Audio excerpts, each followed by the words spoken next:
Olá, para você que nos acompanha pela Rádio Defensoria, eu sou a Adriana Carla. Nós estamos aqui com mais uma edição do nosso podcast Entrevistas DPE e, como sempre, trazendo muita informação para você que nos acompanha. Desde já você é nosso convidado todo especial a vir aqui ter mais informações.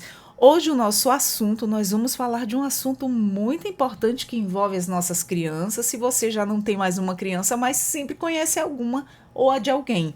Então, nós vamos falar hoje sobre frenectomia. Não sabe o que é? Então senta aí que você já vai ficar informado, viu? Frenectomia infantil é quando o freio oral afeta a fala e o desenvolvimento das crianças. E tudo isso você vai estar tirando dúvidas, esclarecimentos aqui no nosso Entrevistas DPE.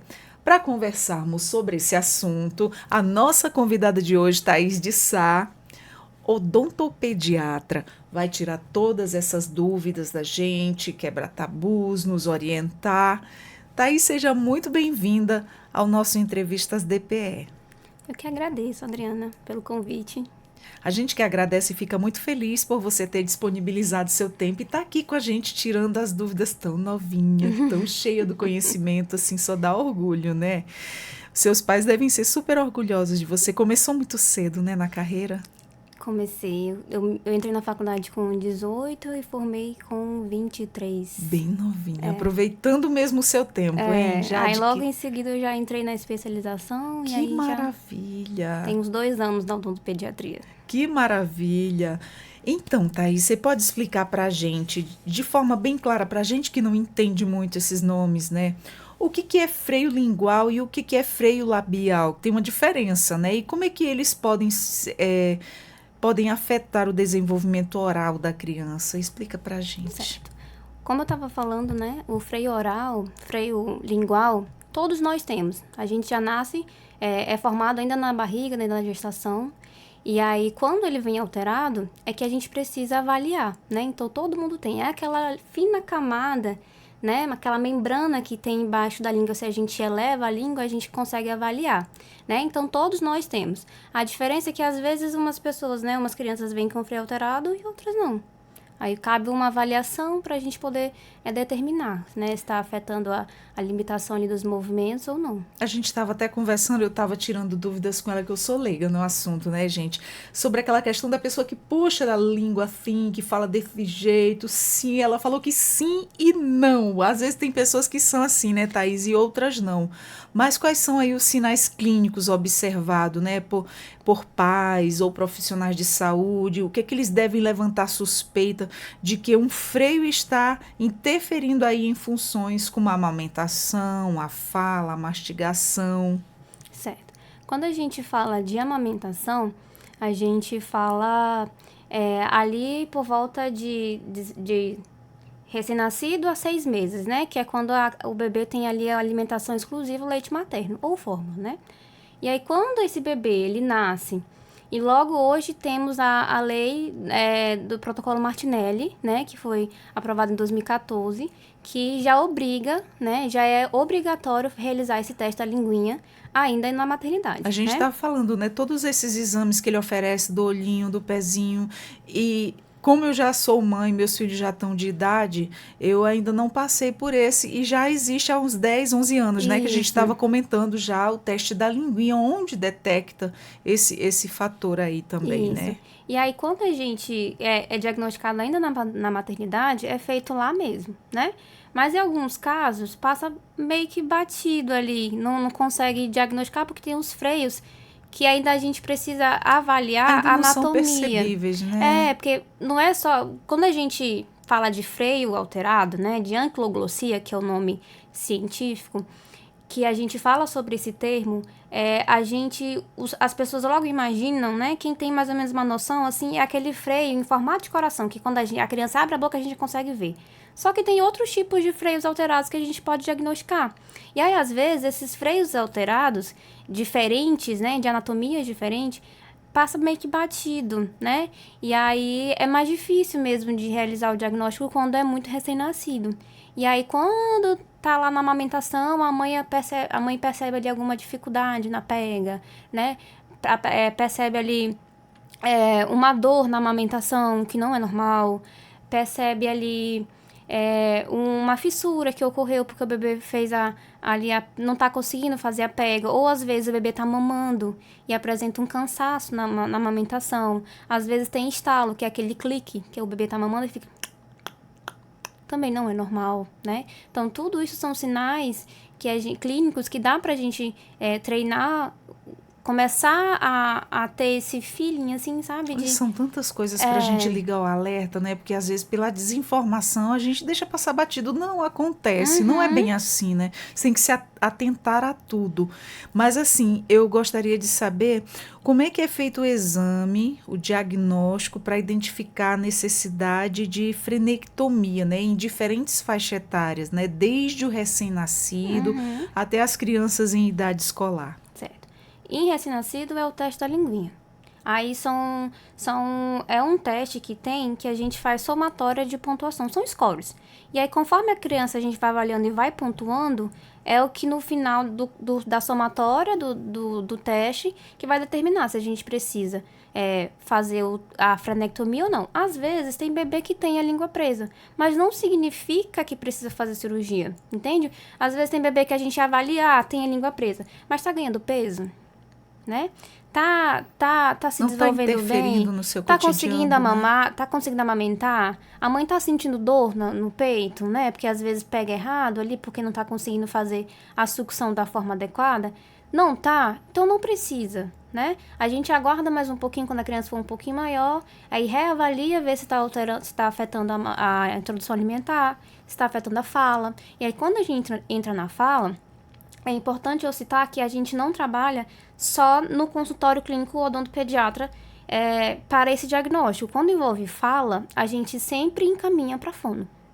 Sempre tem que ter esse trabalho multidisciplinar, porque a fala não é uma área da odontologia, né? A gente faz a cirurgia quando há indicação. E aí, quando tem uma interferência na fala, eu sempre gosto de indicar para fono, né?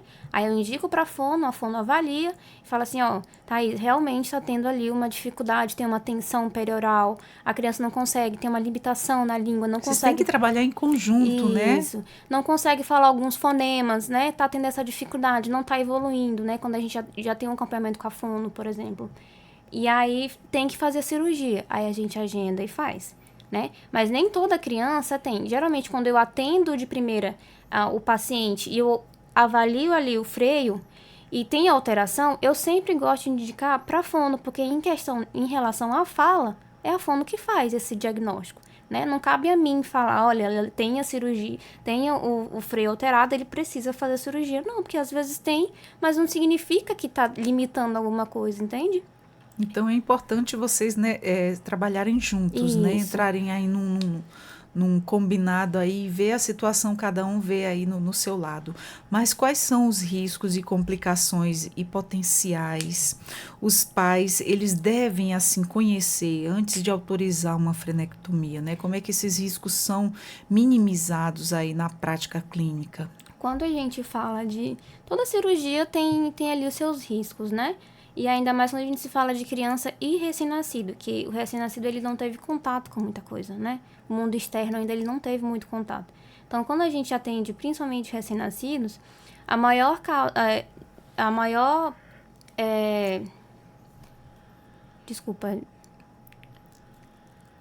maior problemática... Isso. O maior problema, a maior questão que a gente pode ter em relação é se o paciente apresentar um quadro alérgico em relação à anestesia. Nossa, e né? aí não dá para saber, né? Porque ali ele está iniciando a vida, está no início de tudo. Só que aí o que a gente faz? A gente sempre usa a dose mínima segura, né? Então, a gente pesa o bebê, a gente vê quanto ele pesa, a gente trabalha ali com anestésico indicado pro caso, para crianças, né? E aí a gente... faz o cálculo da dose, né? E a gente sempre prefere pela dose mínima para não ter essa reação, né? E aí, em relação à cirurgia em si, né, anatomicamente a gente falando, o que pode acontecer é que quando a gente faz o freio, né, a incisão do freio, né, o corte do freio, pode ocorrer ali de a gente acabar tocando no nervo, ou às vezes até mesmo lacerando o nervo, porque fica bem próximo, né, do freio ali lingual. na parte sublingual. E aí, quando a gente faz isso, aí tem que deixar claro nos termos, né? Que a gente tem um termo de consentimento que pode ter parestesia, né? Às vezes, o paciente ele pode ter uma alteração ali em relação à cicatrização. Então, tudo isso tem que estar bem claro. A gente tem que conversar bastante com os pais em relação a isso. E a cicatrização, né? E aí, uma questão maior também que às vezes acontece é que a gente faz a cirurgia e tem adesão novamente, né? E aí, quando tem adesão novamente, geralmente é em relação ao pós-operatório, né? E aí, por isso que eu sempre falo, a gente só agenda a cirurgia quando já tem um retorno com a fono agendado. Porque a fono, ela precisa trabalhar com essa ferida cirúrgica. Porque tem que estar ali liberado. Se cicatrizou, já aderiu de novo. Né? Já tá ali, já tá fechado, não tem o que trabalhar mais. Entende?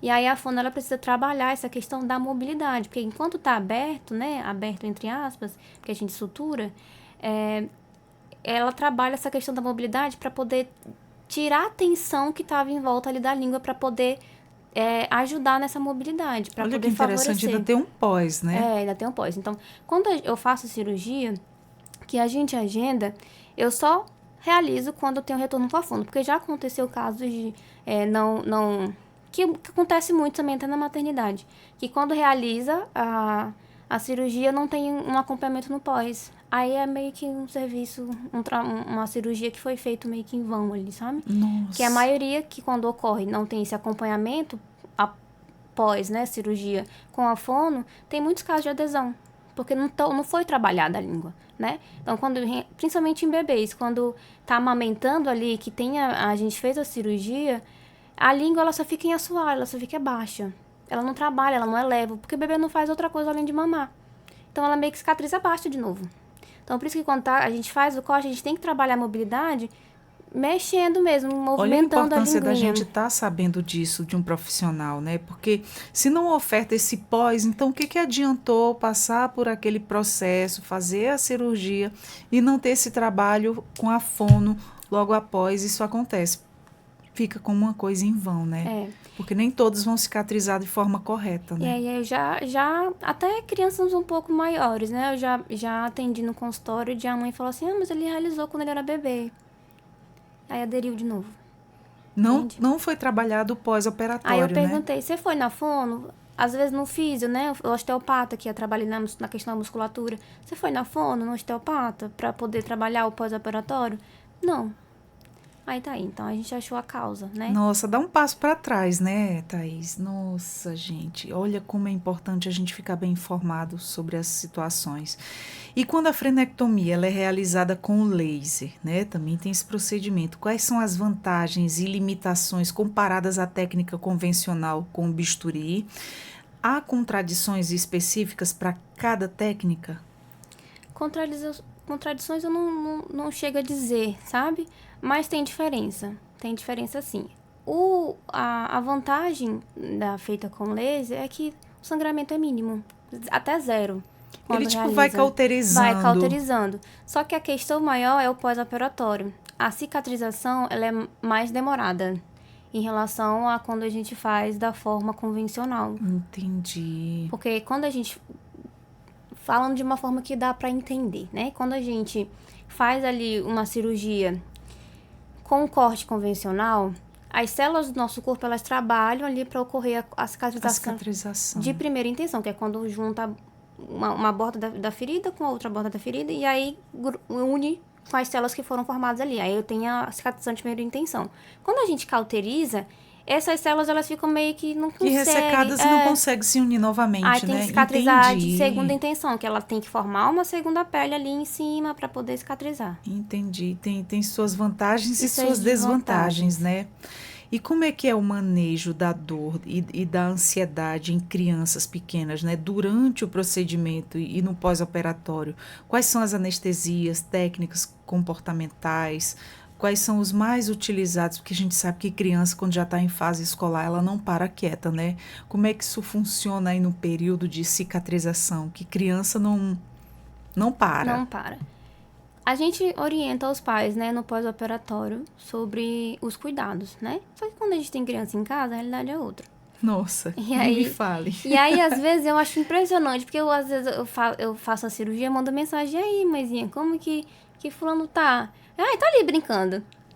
Aí já tá lá, tá brincando, e não tem muito o que fazer. E a criança não sente tanto assim, sabe? É um procedimento que por mais que seja invasivo, é bem controlado. Então, quando a gente tem um ambiente bem controlado, um ambiente, né, que a gente realiza a asepsia ali do ambiente, então o risco de infecção É mínimo, é né? mínimo, né? A não ser que a criança pegue a terra e coloque na boca, aí, né? Aí não tem Aí é como. complicado, né? Porque a gente Mas sabe também que criança é, coloca tudo na boca, né? Tem aquela fasezinha ali que, meu Mas aí Deus do quando a gente céu. passa a medicação, o pós-operatório é bem tranquilo, assim. Tem crianças que nem... É como se nunca nem tivesse feito nada. Olha só, o processo de cicatrização neles é bem É mais bem rápido, né? diferente. Tanto que a gente vê muito bebê com febre e a gente olha, nem pensa que tá E com tem a febre. medicação depois, né? Tem um Sim, antibiótico, vocês receitam um antibiótico depois, antibiótico, sim. lógico, né? Que aí evita caso a criança coloque algo Algum na na boca, boca, sim. que a Quando é, mãozinha suja sempre vai para a boca, é um quando perigo de é infecção, né? isso, quando é bebê, a gente não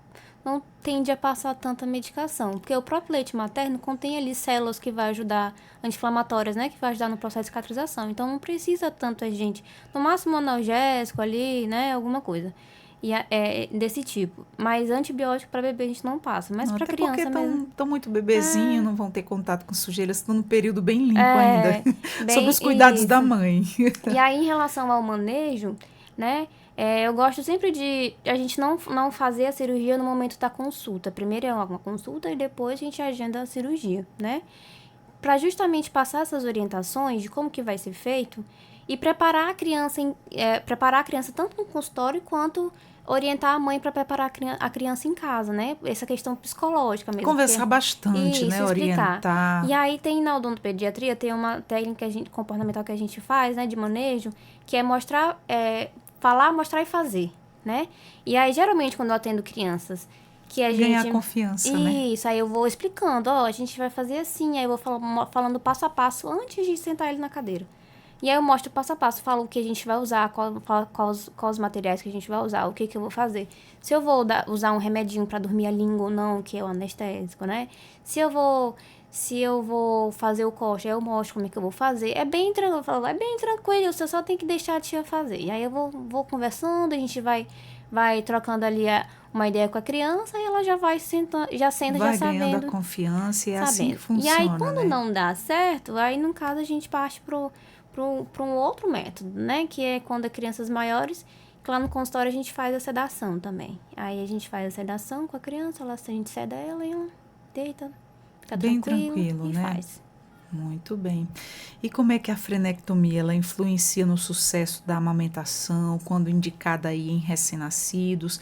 E existem dados sobre a melhora imediata e tardia? Existe. Tanto que a maioria das mães, quando a gente chega ao consultório, vem de indicação de outros profissionais, né? Às vezes, uma consultora de amamentação, que está tendo acompanhamento ali da família. A fono, que faz acompanhamento na sala do parto, às vezes tem, né? A equipe que está realizando o parto, e aí já consegue fazer o diagnóstico ali na hora. Ou até mesmo quando a mãe vai para casa, né? E aí vai fazer ali... Porque quando foi comigo, por exemplo, quando eu tive o meu filho, eu jurava que o meu filho tinha a língua presa. Só que eu conheço uma amiga, né? Que é consultora de amamentação, a Jéssica, né? E eu falei assim, Jéssica, tem como vir aqui em casa? Porque eu não tô conseguindo dar a amamentação pro Benjamin. Porque tava fissurando meu peito. Fissurou, doeu muito. Muito, muito, muito. E aí, quando ela chegou lá, era só técnica de pega que tava errada. Eu que tava ofertando errado. Então, às vezes, a mãe sente dor, né? Ali na amamentação. E não significa que a língua é presa. Às vezes é a pega. Então, a gente faz a adequação da pega para poder ver se tá fluindo ou não. Caso tenha adequação da pega e mesmo assim a mãe sente dor, mesmo assim o peito tá fissurando, às vezes tem o ducto obstruído, que é aquela bolinha que fica, que às vezes ajuda o peito a empedrar, que fica, Sim. sabe? Quando tem estalos da amamentação, né? Que são esses que a gente percebe. O cansaço na amamentação, que o bebê mama e para um pouquinho e faz... Aí ele suga o arzinho assim. Gases também, por conta dessa entrada de ar que o bebê faz. São N fatores, né? Isso. Então a gente deve observar tudo. Eu já sou mãe de 3, Tem já adulto, adolescente e um pré-adolescente. Então, assim, eu fui uma mãe que amamentei muito, eu não retirei a mama, eu deixei que eles mesmos deixassem. Então, assim, essa questão de, graças a Deus, sempre pegaram bem direitinho na mama, sempre mamaram bastante tempo. Agora, uma coisa que me deixou, assim, encucada foi a questão da diferença de um filho para o outro. Cada gravidez é super diferente, cada filho é super diferente. O primeiro filho, nossa, eu tive fissura. Foi grande, foi muita dor, foi choro e eu não queria deixar de amamentar. Eu sou aquelas que insistem. Eu colocava uma fralda na boca, mordia. Eu digo, eu vou aguentar, ele tem que se alimentar. E aí foi passando. E aí foi aquela questão que foi aparecendo o gelzinho que você colocava no seio para lubrificar, dizia que não fazia mal para a criança se colocasse, mas depois fizesse a higienização do seio direitinho. Veio o segundo filho. Não tive nada disso. Veio o terceiro filho, já tive. E olha que assim, experiência já, né? Não, porque você passou por tudo isso porque você era mãe de primeira viagem. Não, cada gravidez é uma gravidez totalmente diferente. Sim. Eu já vinha com essa bagagem do primeiro. O primeiro sofreu, mas teve muita cólica, muitas coisas. Já do segundo em diante, não, já não sentiu nada disso. Por quê? Porque já serviu de experiência com Sim. os outros, né? Com meu filho foi assim também. Meu peito fissurou muito, assim. Eu tive que fazer até umas 3 sessões de laser, assim, pra Nossa, ajudar. dói demais. É Dói. como se fosse a alma passando por ali. É uma E dor, aí, assim, era uma mãe. E terrível. recém-nascido demora muito pra mamar, né? Não é aquela mamadinha de 5 minutos, é 40 minutos. Aí, eu me passava 40 minutos mamando. E meu peito doendo, eu falei assim, não vou tirar. E aí, depois, conforme eu fui ajustando a pega, resolveu, né? Parou. Vai melhorando, né, com o tempo. E aí, quando a gente faz a cirurgia em bebês que a mãe relata dor na amamentação, tem fissura, tem todos esses achados, né, clínicos que eu já falei, e a gente realiza a cirurgia, logo de cara, quando faz a cirurgia, a gente já dá pra mãe botar no peito, né? Porque tem que, o leite materno, principalmente recém-nascido que tá o colostro ali, é rico em células de defesa, né? Pra poder ajudar a criança a se desenvolver, o bebê a se desenvolver. E aí a gente já dá pra mãe colocar no peito pra amamentar, né? E aí a gente já pergunta, sentiu diferença? E a mãe já fala, nossa, sim. Em relação a tá muito mais leve, ela não tá tão tensa, não tá doendo, né? Já chegaram a falar isso na consulta, no pós, né? Não sinto mais dor. Então, tudo isso a gente vê logo o resultado pós-operatório imediato, assim, a gente já consegue ver diferença, né? E fora que o peito, quando ele sofre uma fissura, eu não sei você, cada pessoa é uma pessoa. Ele ficou assim com um fluxo de leite muito grande. O menino se engasgava ali com tanto leite. Sim. Já tinha demais o esquerdo. Eu falava que o esquerdo era o defeituoso.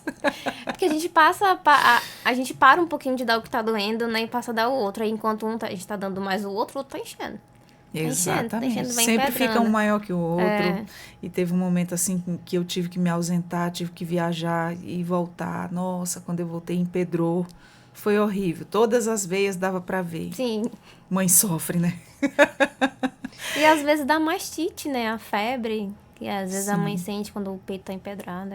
Nossa, é bem desconfortável, é muito desconfortável. É um período assim que a gente passa que, nossa, feliz daquela que não sentiu nada, mas quem sentiu assim, é uma experiência única, viu? Marcante. Marcante, isso, bons termos usados. E em termos de ortodônticos, né? Quando o freio labial, ele contribui para o diastema ou a maloclusão, a frenectomia ela costuma ser o suficiente ou geralmente ela é associada a um tratamento ortodôntico? Em relação ao labial? Sim. Tá, quando a gente tem o freio labial alterado, né? Ele é um pouco mais difícil da gente intervir, né? Por quê? Porque quando a gente tem o freio labial alterado, ele também pode alterar, dar uma manifestação ali diferente na amamentação. Pode acabar interferindo também na amamentação. Só que ele interfere bem menos do que o lingual, né? Então, às vezes, a gente não faz o labial. O que a gente faz? Técnica de manejo, né? De adequação, né? A gente adequa de novo também. Então, a gente faz a eversão do lábio. Na hora de estar mamando, pede pra mãe everter o lábio do bebê para poder pegar bem a mama ali. E às vezes funciona. Quando não funciona, aí sim a gente tem que fazer, né? Em relação ao diastema, é normal, fisiologicamente falando, que crianças possuem diastema entre os dentes, que são esses espaços entre um dente e outro, né? Fisiologicamente falando, é normal, né? É até esperado, e até bom que tenha. Porque quando a gente tem esses diastemas, é meio que para o permanente, quando vier nascer, ter espaço para ele nascer. Entende? Porque se tem o de leite muito juntinho, não vai ter espaço para esse permanente. Então, é normal, é natural que a criança tenha esses diastemas, né? Quando a gente precisa intervir? Quando tem dificuldade na escovação, quando já tem dente, né? Porque não consegue everter esse lábio, não consegue subir o lábio da criança para poder higienizar ali. Aí, às vezes, acumula sujeira, acumula biofilme que começa o processo carioso, né? Quando a criança come e relata que está doendo, porque tem freios labiais que realmente a gente consegue ver ali a membrana, só de olho, bater o olho a gente consegue avaliar. Nossa. E aí, às vezes, na hora de comer, machuca. Aí a criança fala, tá doendo, mamãe, tá doendo. E aí a gente precisa fazer, né? Mas geralmente, na maioria dos casos, a gente não faz intervenção cirúrgica. A gente sempre aguarda para quando é a dentição permanente, né? Que aí sim a gente consegue ver ali o que tá alterando. Se realmente o diastema que teve foi porque o freio é muito fibroso ou é só porque na dentição de leite era só porque é um espaço fisiológico mesmo, né? E aí quando tende a nascer os caninos, que são os dentes maiores, esse diastema ele tende a fechar um pouquinho. É natural. Entendi. E como é que você orienta os pais sobre os cuidados em casa, né, no pós-operatório imediato e também nos dias seguintes? Como é que é a alimentação, a higiene, exercícios, né, de mobilidade e também os sinais de alerta? Certo. Quando a gente faz a cirurgia e as recomendações no pós-operatório, né, é higienização normal, né?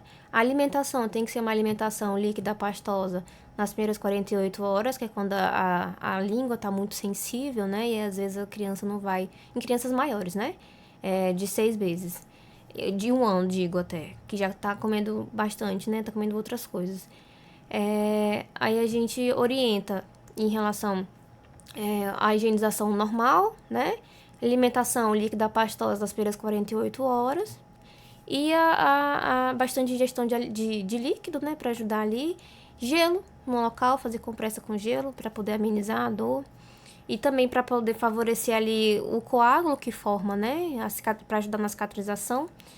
E os sinais de alerta é quando a gente vê sinais de infecção, né? Febre, se no pós-operatório, se a gente consegue... eu sempre gosto de mostrar para os pais como que fica a ferida pós-cirúrgica, porque fica feio mesmo, não é para ficar bonito, fica uma ferida ali que a gente vê. E aí, às vezes, quando tá ali por volta do 4º dia, forma um tecido de granulação, que a gente chama, que é um tecido esbranquiçado, né? Uma mucosa ali que fica embaixo do esbranquiçado e que quando olha, às vezes assusta. Meu Deus, tá infeccionado, às vezes não tá. É o tecido de granulação, que ele é o que vai favorecer a cicatrização. Então, ele tá começando o processo de cicatrização dele. Então, é normal, né? Então, eu gosto de falar, gosto de mostrar o antes, o durante e o pós. Falar, ó, esse aqui que é o tecido de granulação. Não se assuste se estiver esbranquiçado, não está infeccionado. Sinais de infecção é febre. E vermelhidão em volta, né? Muito exagerada. E pus, claro, né? Se tiver pus. Se não, tranquilo. O fato de ficar branco é porque saiu sangue ali e aí ficou branco aquela região? Não, sabe quando a gente corta? Sim. Se corta. E aí a gente vê aquela segunda camada da pele, que é branca? É isso. É isso, é a pele né? cicatrizando. Olha só. E como é que ele dá com a resistência dos pais, né, que têm receio da cirurgia ou preferem aí postergar o procedimento mesmo com indicação clínica? Quais são os argumentos e evidências são apresentados? Em relação a esse contato com os pais, né? Eu explico tudo mesmo, né? Como é a cirurgia, o que é o freio, como que ele é alterado, qual tipo é alterado. Aí a gente faz o teste da linguinha, fez lá tantos scores, tá? A pontuação tal, tem indicação de cirurgia. O pai não optou, escolha deles, né? Aí eu falo sobre os malefícios de deixar a criança se desenvolver com uma língua alterada, né? Que vai afetar a fala, afeta o desenvolvimento crâniofacial, né? Porque a gente tem ali uma alteração crâniofacial quando tem presença de língua presa. altera também na introdução alimentar e também na alimentação normal, porque tem crianças que passam a desenvolver seletividade alimentar por conta da língua presa, porque não consegue fazer o bolo alimentar, né? A língua que ajuda a fazer o bolo alimentar é deglutir. Às vezes essa criança tem dificuldade até de comer carne. Chupa, chupa, chupa a carne e joga fora. Então, assim, aí eu falo tudo isso na consulta, né? E aí, mesmo assim, o pai preferiu não fazer, deixar pra depois, a gente deixa. Não tem que ser feito, sabe? Você orientou, né? Fez o seu papel de profissional. Tem as orientações. Aí eu mostro o vídeo, né? Eu mostro o passo a passo, como que é feito. Até no termo de consentimento que eu entrego pros pais, sei lá, explicando o passo a passo certinho. O tipo de anestésico que é utilizado, a quantidade que é utilizada, a técnica anestésica que eu realizo, tem lá quais os instrumentais que a gente usa, né? Se vai ser realizado sutura, se não vai, porque depende muito de cada caso. Então, assim, eu explico tudo. E aí o pai preferiu não fazer, uma decisão deles, né? E aí não cabe a nós intervir. A gente explicou, foi na consulta atrás de um esclarecimento, a gente esclareceu. E aí, explicou o que é que aquilo ali futuramente ele pode deixar uma sequela, né? Pode prejudicar em alguma coisa, principalmente hoje, se a criança tem alguma coisa, frequenta o âmbito escolar. Infelizmente, classe social nenhuma, escola nenhuma está longe de sofrer um bullying. E aí, se a pessoa puder evitar, está tendo todos os esclarecimentos do profissional, tem condições de fazer. Mas agora falando, a gente está tocando nesse assunto do particular e quando é voltado para o público. Em sistemas públicos ou contextos de acesso limitado, né, a especialistas, quais são os critérios que você considera essenciais para priorizar os casos para intervenção? E recém-nascido ou Em recém-nascido, crianças no geral? Crianças no geral, porque você falou que quando é feita essa intervenção cirúrgica quando ainda bebê e que não passou por uma fono, tem sequela. Sim. É como se não tivesse feito procedimento nenhum. Sim. Né? O que pode ser feito, eu acho que em relação à cirurgia imediata, é essa orientação para os pais, porque muitas vezes a gente fala sobre isso, aí vem aquela frase, mas não me falaram, não me orientaram. Se eu soubesse, eu tinha levado, né? Aí, às vezes, faz o procedimento, mas não é orientado o pós-operatório, que precisa ser realizado, né? Tanto pela fono ou pelo fisioterapeuta, né? Qualquer um dos dois está ótimo, vai realizar o pós-operatório ali de forma bem legal. E como é que é o segmento a médio e a longo prazo após a frenectomia, né? Quais são os aspectos monitorados, como fonética, crescimento dental e também o padrão, né, de deglutição e em que intervalos? Explica pra gente. Quando a gente realiza a cirurgia, a gente tem 2 retornos, né? Um com 7 dias pra gente avaliar a cicatrização, se ocorreu tudo bem, e pra remover pontos, né? Que geralmente são 7 dias que a gente remove pontos. E outro com 15 dias pra gente pra poder ter esse feedback tanto da fono quanto dos pais em relação à terapia, né? Quando faz terapia com a fono. E aí eu sempre tô entrando em contato com a fono quando a gente faz esses retornos, porque e aí, teve melhora? Você achou que ajudou? Como é que tá sendo? E aí a gente consegue, com esses de 15 dias, a gente consegue também avaliar a mobilidade para ver se teve uma melhora ou não, em questão dessa mobilidade. Perfeito. Quais são os indicadores ou sinais de alerta? Eles apontam aí a necessidade, né, de uma reavaliação precoce ou uma possível revisão aí cirúrgica após a frenectomia. Não entendi, desculpa. Vamos lá, vou repetir a pergunta. Quais são os indicadores ou sinais de alerta que apontam a necessidade de uma reavaliação precoce, né? Ou uma possível revisão cirúrgica após a frenectomia? Certo. Precoce é quando a gente... acho que não tem um termo precoce, né? Quando tem uma alteração, tem uma alteração. Então, não tem como a gente trabalhar isso de forma precoce, né? Quando tem, a gente precisa fazer. E aí, quando precisa fazer uma reintervenção, é quando geralmente eu tenho o feedback da fono.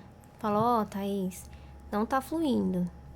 Aí eu vou avaliar, quando eu vou ver, às vezes teve uma adesão, né? Que pode acontecer mesmo com acompanhamento com fono. Não é garantia de que, eu fiz a cirurgia, aí eu falei assim, é bom ter o acompanhamento com a fono, com osteopata pra não ter adesão. Mas não é garantia de que não vá ter. É para reduzir os riscos de ter. Entendi. Quando a gente tem um acompanhamento com a fono, entende? Então, não significa que tendo acompanhamento com a fono, com o osteopata, com o fisioterapeuta, não vai ter adesão. Às vezes acontece, porque vai de cada paciente, de cada pessoa, né? De cada processo de cicatrização de cada pessoa, então é diferente. Eu tenho um processo de cicatrização, você tem outro, às vezes tem gente que tem outro, e assim É vai muito indo. de pessoa para pessoa, né? Então, para a gente finalizar, foram muitas informações boas. Olha, a informação ela realmente salva. E quando a gente traz os nossos profissionais para compartilhar com você que está aí, eu que aprendo aqui todo dia, imagina quem está acompanhando também. Eu espero que esse conteúdo tenha sido aí de grande valia. Se você não está passando pela situação, não tem criança aí na fase bebê ou fase escolar, mas conhece alguém que tem, então você já compartilha essa informação. Thaís, eu gostaria que você deixasse aí uma mensagem para quem nos acompanha. Quando o pai ou a mãe deve ficar aí com o alerta ligado, né, em relação à frenectomia, né, à língua presa, né? Certo. E em bebês, né, quando tem todos esses achados clínicos que eu já falei em relação à amamentação, né? Clique na mamada, cansaço, estresse, tem muito gases, né? Tem fissura, dor, ducto obstruído, então é bom passar por um acompanhamento tanto ou com o odontopediatra ou com o consultor de amamentação, também que é muito bom, ou com a fono, né?